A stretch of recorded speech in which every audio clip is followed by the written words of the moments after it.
Dia 24 de maio, o CBN Salto Alto traz para vocês um bate-papo super informativo sobre tireoide. O nosso convidado é o Dr. Elton Estrela Ramos, médico endocrinologista. Ele que traz para a gente algumas informações. Ele também é professor da UFBA, viu? Ele faz parte lá do departamento de biorregulação da UFBA. A gente manda um abraço para todo o pessoal da UFBA. O Dr. Elton que faz pesquisas, que luta por isso e que diz, poxa, eu procurei, Sheila, me especializar justamente em tireoide. A tireoide, para mim, é o ponto-chave, é o mais importante. Como é que chama o especialista que só estuda, que principalmente estuda a tireoide, doutor Elton? Tireoidologista. Eu nunca ouvi. Tireoidologista. Que nome lindo e fácil, né? Tem muita informação hoje em dia, Sheila, e muita novidade com relação, mesmo dentro da área de endocrinologia, então... Hoje nós, endocrinologistas, a gente procura um foco, né? Ou neuroendocrinologia, ou tratamento de obesidade, ou diabetólogo. E tem o tireoidologista, que é focado nas doenças de tireoide. Doutor Elton, me diga uma coisa, amanhã tem uma palestra, o senhor vai ministrar então, vai fazer a palestra sobre tireoide, mas o que há de mais novo, né? Esse vai ser o tema de amanhã.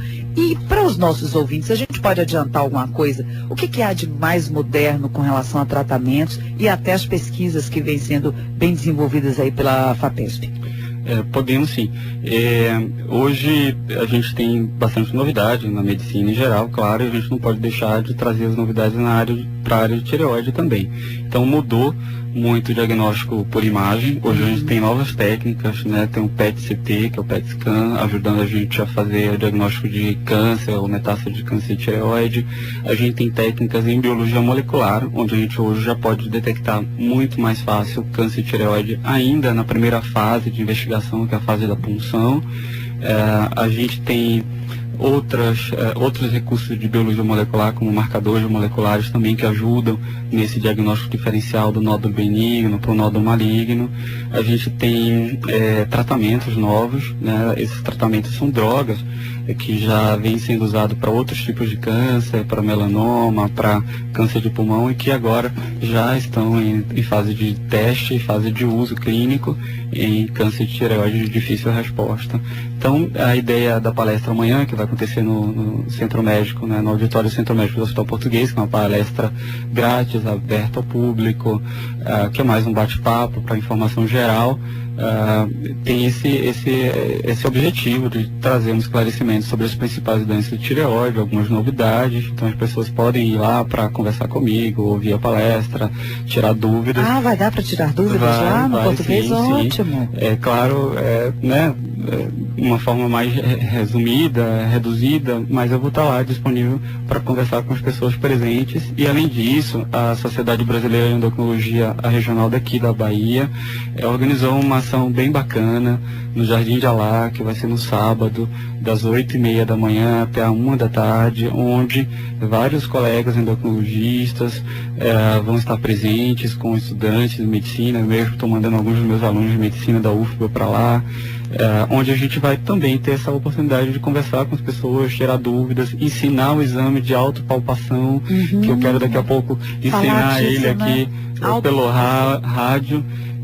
Que é interessante, você pode fazer em casa, você pode né, perceber se você tem realmente alguma alteração, algum aumento na tireoide, e isso já te alertando pode fazer com que você procure mais rápido um médico. Doutora, eu acho que o melhor disso tudo é aproximar a tireoide dessas pessoas, viu? A gente parece que tem uma relação de distância com essa glândula. E ela é tão importante, até por causa dessa história do T3, T4, esses hormônios que a gente fabrica, que a gente produz, a gente não sabe até que ponto a população tem esse tipo de informação. Quando falamos da autopalpação, a gente pode ensinar daqui a pouquinho como as pessoas podem identificar e sentir pelo menos essa glândula, já a gente vai falar disso. Além disso, eu queria puxar uma questão, eu acho que é sempre conveniente falar das diferenças e das alterações. Por exemplo, o que a gente ouve de mais comum, ou vê de mais comum com relação a essas alterações? O que é mais comum, por exemplo, no brasileiro? É o hipotireoidismo, o hiper ou uma tireoidite diferente? O hipo é a situação mais comum no Brasil e no mundo, né? O hipertireoidismo, a gente estima que 0,5% a 4% da população mundial, aí vai variar, a prevalência e a incidência vai variar com relação à ingestão de iodo entre os países, ele é menos prevalente, mas talvez não menos importante.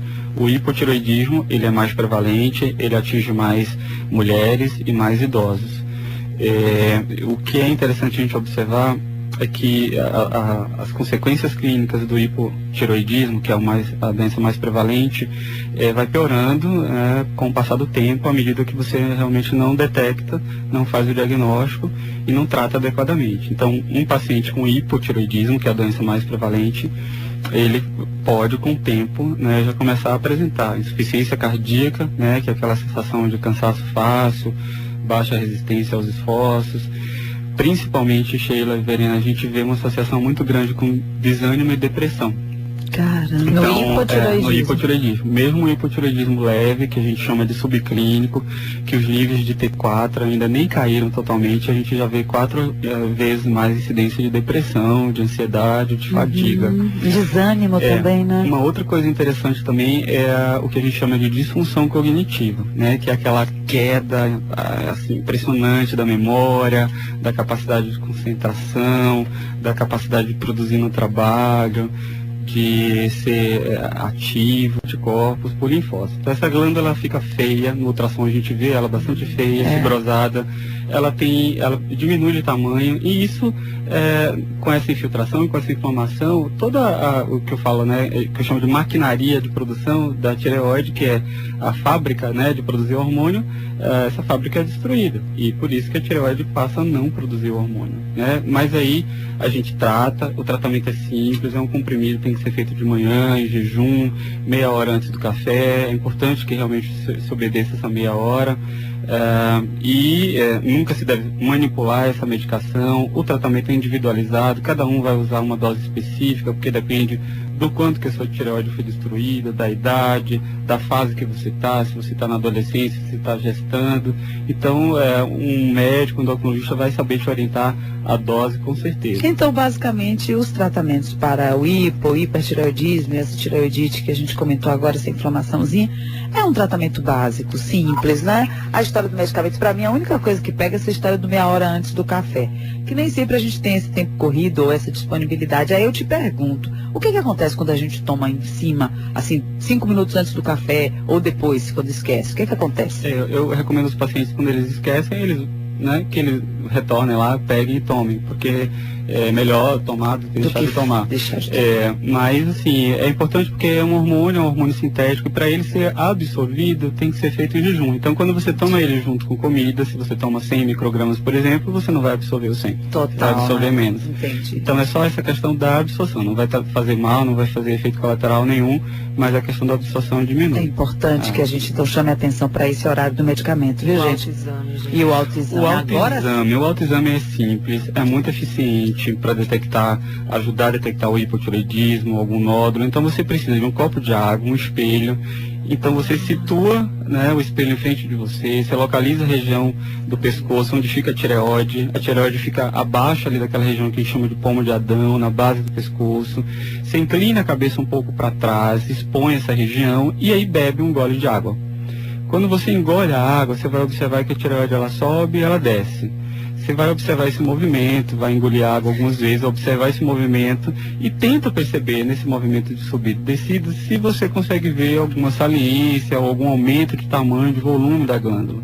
Se você acha que sua glândula está aumentada, aumentou de volume, tem alguma saliência, algum nódulo, isso já é alguma coisa, algum sinal de que você deve procurar um médico para fazer a investigação. Eu vou fazer com o meu filho quando era pequenininho. 2 altos. Quando eu peguei aqui, eu senti dois locais. Tem o gogó, que a gente chama de gogó, porque vocês homens têm até mais. Não é o gogózinho, não, é um pouquinho abaixo.